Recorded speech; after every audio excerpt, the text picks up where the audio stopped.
Olá, eu sou o professor Luiz Antônio, biólogo, e conforme combinado no vídeo passado, hoje eu vou falar sobre qualidade do ar, mais precisamente sobre pesquisa e desenvolvimento nessa área. Ar seco, ar puro, ar quente, ar frio, o que o ar de fato tem a ver com a saúde humana e como ele pode comprometer o desenvolvimento das espécies, e falando mais precisamente da espécie humana. Bem, para que todos entendam, eu trilhei um caminho muito breve na área da pesquisa em qualidade do ar.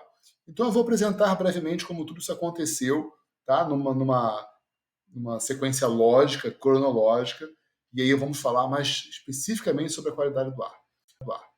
Bom, a gente começou a entender que o ar se movimenta e que no movimento desse ar ele pode estar carreando, transportando partículas. Além da fumaça, além da poeira, aquilo que é visual no processo de transporte, existem transportes atmosféricos por longas distâncias. Assim como a água, que nós falamos no vídeo passado, o ar também pode levar outras partículas. Então, nós começamos a investigar sobre a possibilidade de contaminação intencional, determinados atentados que poderiam utilizar, por exemplo, o transporte atmosférico. Partindo desse princípio, fomos investigar também quais são os modelos atmosféricos, os programinhas que podem ser utilizados para a gente entender o deslocamento das massas de ar. E aí começamos alguns grupos de pesquisa, junto de instituições como, por exemplo, a Marinha, participando também de grupos de pesquisa junto à Universidade Federal de Minas Gerais, à Universidade de Brasília, bom, e muito mais. Vamos lá. O nosso primeiro trabalho com qualidade do ar foi no mestrado, e eu tive a oportunidade de trabalhar com amostras transportadas, né, amostras, na verdade, coletadas na Península Antártica, mais precisamente na Ilha Rei Jorge e na Ilha Joinville. Além disso, nós também fizemos algumas coletas, o grupo de pesquisa fez algumas coletas de ar, e nós identificamos partículas, mais precisamente grãos de pólen e esporos, que foram transportados de um continente para o outro. Mas, Luiz, como você sabe que esse material foi transportado? Porque os grãos de pólen e esporos possuem marcas, morfologia, características de cada espécie. Então, se eu tenho, por exemplo, vamos falar uma linguagem bem objetiva, a planta do café, rubiácea, se eu identifico um grão de pólen em determinado local, quer dizer que aquele grão de pólen veio de uma região onde o café ocorre. Com os dados biogeográficos, com os dados de distribuição disponíveis nas coleções biológicas, foi possível, então, comparar a distribuição geográfica dos pólens representados naquelas amostras. Foi muito interessante e eu tive a oportunidade de conhecer muita gente e aprender bastante com esses trabalhos. O modelo que nós utilizamos foi o High Split, que é um modelo disponibilizado pela Agência Americana de Administração da Atmosfera e Oceanos, NOAA, e tivemos a oportunidade, então, de publicar alguns artigos relacionados à qualidade do ar, ao transporte atmosférico e à identificação de partículas biológicas e não biológicas no ar. Aqui eu deixo alguns dos trabalhos que nós tivemos a oportunidade de colaborar. Bem, mas partindo deste princípio, como identificar tais partículas na atmosfera? Bom, não é algo tão simples, a gente não vai simplesmente pegar um microscópio e olhar o ar, não é? Então foi necessário desenvolver um método e foi necessário desenvolver um protocolo, alguns equipamentos para que isso fosse possível. E aí, ao longo de 6 anos de trabalho, nós tivemos a oportunidade, então, de desenvolver um método para identificar essas partículas depositadas em neve e em água. Então, por exemplo, se eu coletar água num lago lá no Chile, a gente consegue coletar essa água, processar essa água e identificar quais partículas biológicas, grãos de pólen, esporos, fibras vegetais. Hoje a gente já consegue, inclusive, com algumas adaptações, identificar microplástico. Tá? Bom, e aí nós publicamos, então, uma nota científica, uma revista da área da botânica, e nós tínhamos a necessidade de comprovar que esse transporte atmosférico ocorria entre os continentes. Então, nós, com o apoio da Universidade de Brasília e da Marinha, nós fixamos esse equipamento de suporte no navio que faz a derrota, né, que vai até a Antártica, volta. Derrota não é derrota de perder, né, o caminho que o navio faz. E coletamos ar ao longo do caminho do navio. E identificamos muitas coisas. Esse trabalho depois deu suporte para o desenvolvimento de um projeto de mestrado lá no Museu Nacional, de uma aluna que eu tive possibilidade, né, de colaborar no trabalho dela. E com base na localização dessas amostras, né, dessas coletas, nós fizemos modelos atmosféricos tentando identificar a origem desse material particulado. Então, aqui, nessas linhas coloridas no canto da sua tela, por exemplo, a gente encontra as possíveis trajetórias de massa de ar que levaram esse material até esse pontinho aqui na região subantártica, lá na Península Antártica. Tudo bem?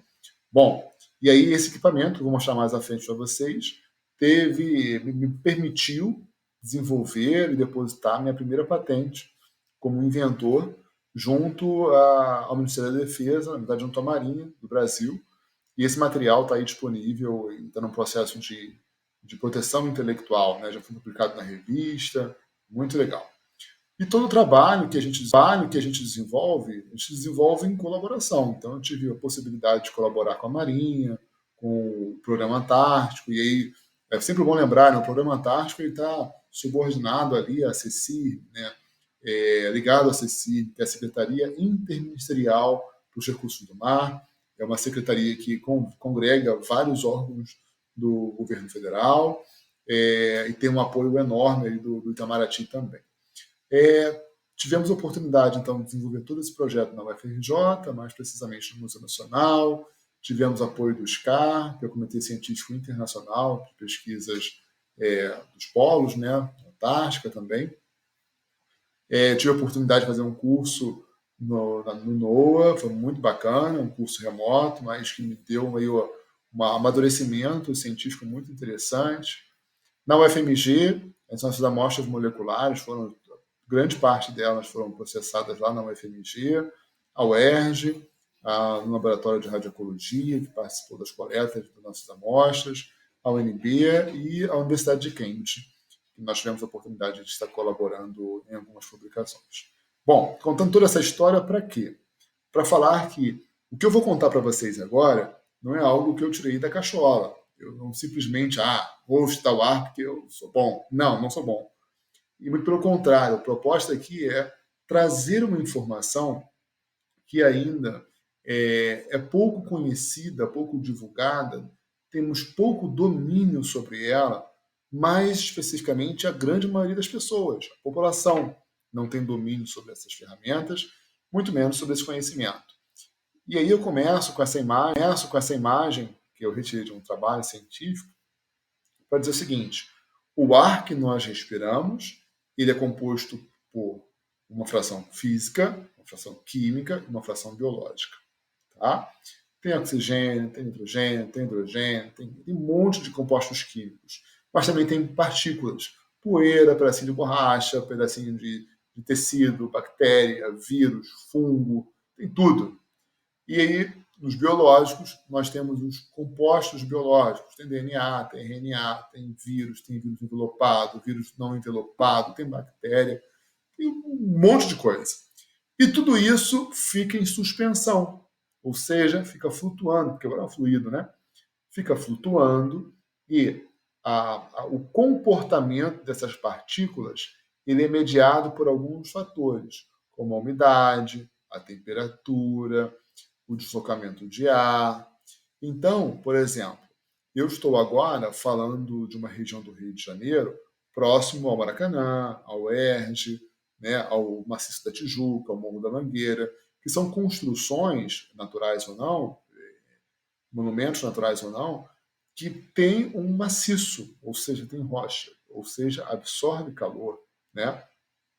E aí cria uma determinada situação que a gente conhece vulgarmente como ilha de calor. Numa ilha de calor, eu vou ter um comportamento da atmosfera diferente, por exemplo, de quando eu estou dando aula lá em Itatiaia. Lá o comportamento é outro da atmosfera. Isso quer dizer que o ar é diferente?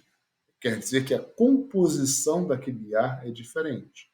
Porque temperaturas mais altas vão permitir que o ar suba, ou seja, vai ocorrer um fenômeno que a gente chama de convecção.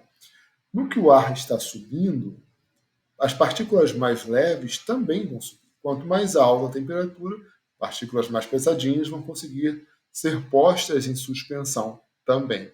E aí eu posso ter uma chuva, eu posso ter, por exemplo, diferença de concentração de material particulado de uma região da cidade para outra.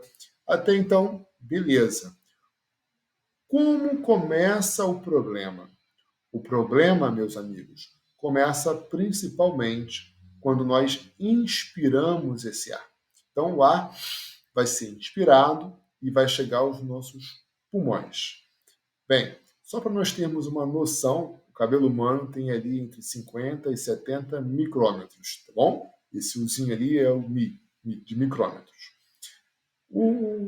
Uma partícula ali de poeira, né, o pólen, por exemplo, ele normalmente tem entre um pouco maior do que 10 micrômetros, pode chegar até 350, 400 micrômetros, dependendo da espécie.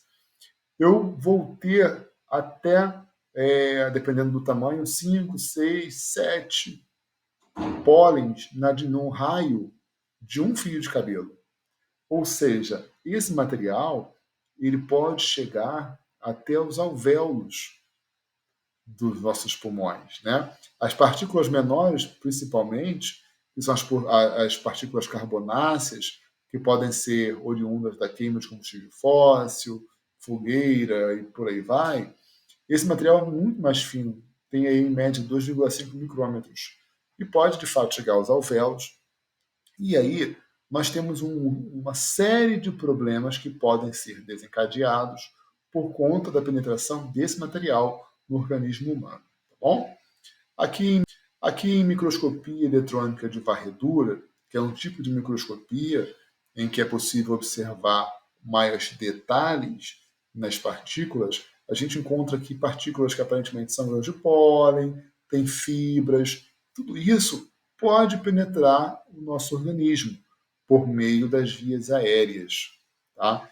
Então você pode perceber que em determinada época do ano você tem umas reações alérgicas, tudo isso pode estar correlacionado com a qualidade do ar que você inspira, tudo bem? Bom, seguindo mais à frente, eu coloquei uma imagem que eu acho sempre muito bacana de mostrar. Essa aqui, olha. Essa aqui, olha. De um lado, eu tenho uma placa de Petri, que é uma estrutura de vidro ou plástico, com um meio de cultura, no qual nós fizemos uma coleta atmosférica para identificar a presença de fungos no ar. Tá? Esse tipo de teste normalmente é feito em ambientes que são arrefecidos, né? Ambientes que têm ar-condicionado. Existe uma resolução da Anvisa, a resolução 09, que diz que esses ambientes precisam ser testados a cada 6 meses. E tem outras regulamentações, né? Bom, e aí, nesse caso, nós apresentamos uma placa com fungo que cresceu dentro desse meio de cultura, né, que é um meio, que é um caldo, ali está durinho, parece uma gelatina, que tem nutrientes para os fungos, basicamente. E aí, esses fungos que cresceram nesse caldo, eles estavam na atmosfera. E eles certamente seriam inspirados, né? Seriam introduzidos no organismo das pessoas que utilizam aquele ambiente. E quando entra no organismo, nós podemos ter uma série de problemas. E eu vou citar apenas alguns, além do processo alérgico. Quando uma partícula fina chega aos alvéolos, caso ela consiga, tá, penetrar um pouquinho ali no tecido, eu já vou ter reações de resposta inflamatória. Normalmente são mediadas por macrófagos, tá? Que são células especializadas, vamos dizer assim, do sistema imunológico, que tem como propósito englobar. Ele vai ali e come aquela partícula. Mas ele é uma célula que divulga o que ele fez. Ele englobou aquela partícula e fala, olha, tem alguém estranho aqui. E aí, esse tem alguém estranho aqui é mediado por uma série de moléculas que a gente conhece como interleucinas. E as interleucinas, mais especificamente as 4 e 6, se você tiver interesse de procurar depois, elas vão mediar respostas ligadas ao processo inflamatório. E aí você pode ter aumento da pressão arterial, liberação de outras substâncias ligadas à resposta imunológica. E a longo prazo, essa exposição pode promover o desenvolvimento de doenças crônicas. Tudo bem? Bom, então se você mora numa região, numa metrópole, e começou a se preocupar com isso, fica tranquilo que tem mais informação interessante. Quando nós avaliamos, por exemplo, nós não, na verdade foi a Darlane Azevedo Lemos, na dissertação de mestrado dela, ela avaliou casos de média de mortalidade por doenças respiratórias num determinado período, na verdade, de 2008 a 2021. Tá? E aí ela percebeu que conforme as pessoas vão envelhecendo, as doenças respiratórias elas podem levar a óbito com maior frequência. Isso é meio que esperado, porque nas extremidades, né, tanto quanto muito novo, quanto muito velho, ou mais velho, ou muito idoso, o nosso sistema imunológico ele já vai tendo processos de comprometimento. Até então, é algo natural. Mas, se eu tenho um processo de envelhecimento em uma região que não me oferece um padrão de qualidade do ar, eu vou estar mais exposto. E aí a gente entra num conceito que a gente conhece como determinante social. Os determinantes sociais estão ligados à moradia, à condição de trabalho, à renda, acesso à educação, acesso à assistência médica. Então, se você está mais velho, mora numa região que tem a qualidade do ar comprometida, não tem acesso à saúde, por exemplo, exames periódicos, atividade preventiva, atividade física, tudo isso vai permitir que você tenha uma maior comorbidade, né? Você vai ter um comprometimento maior da sua saúde, certo? Bom, na sequência, eu trouxe aqui para deixar claro que nem tudo está perdido.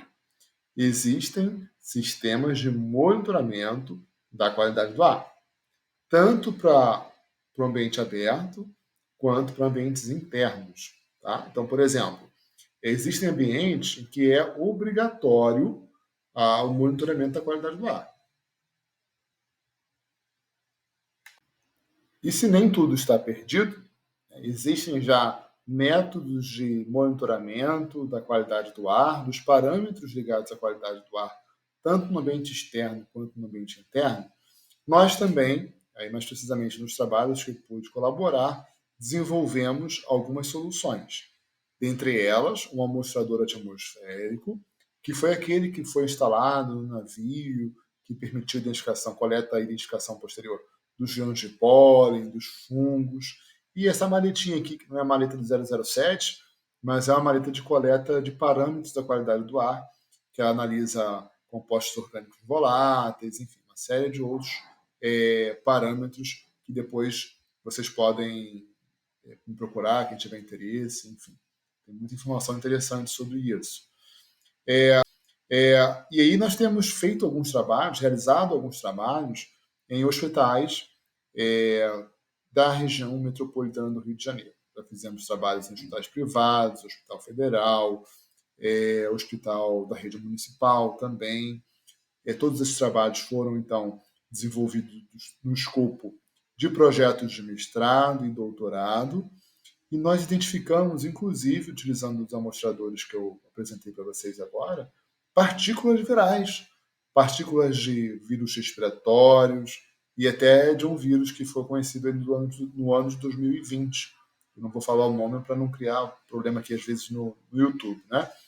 Então, todos esses componentes, né, nos ajudam a entender um pouco mais sobre como a qualidade do ar pode comprometer a saúde humana.